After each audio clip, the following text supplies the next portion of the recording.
Apple kicked off its annual Worldwide Developer Conference in San Jose, showing off everything the company has been working on for the past many months. Here are the highlights. First up is iOS 13. iOS is getting a big upgrade.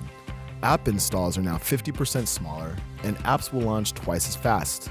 Dark mode is a new darker interface for when the standard is a bit too bright. With iOS 13, swipe-to-type keyboard support is finally built in too.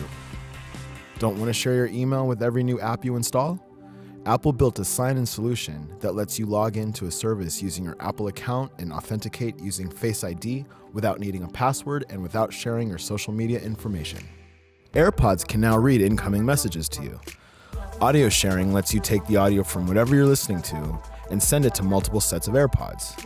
You can also now hold an iPhone next to a HomePod to stream audio from your phone to the speaker. We also got to meet the brand new Mac Pro. Looks like Apple is done with the cylinder-style Mac Pro, as the company has returned with a classic tower look.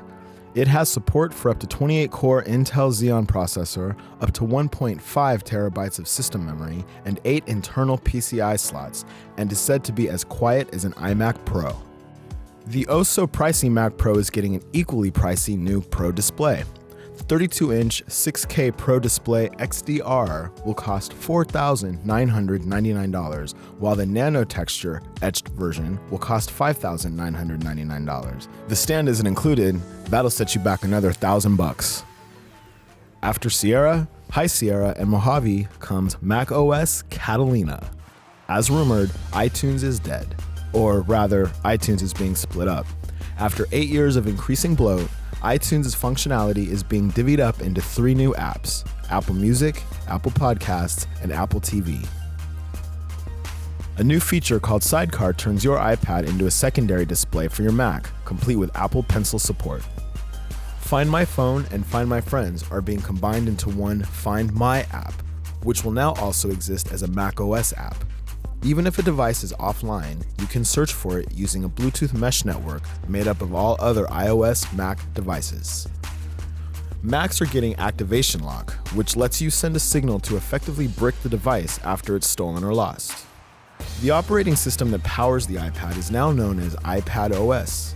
The new OS will allow faster switching between apps running on the iPad side-by-side slide-over mode.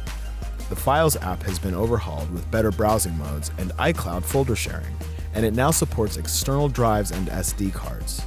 We're also getting new gestures, like using a 3-finger pull-in gesture to cut and a 3-finger drop-in gesture to paste.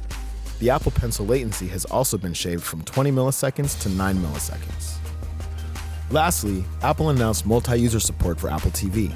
Tired of seeing recommendations based on what everyone else in your house is watching? You can now have different profiles for each member of the family on Apple TV. Switch between profiles, and viewing recommendations will change accordingly. That's all from WWDC 2019. You can find more in-depth coverage on TechCrunch.com.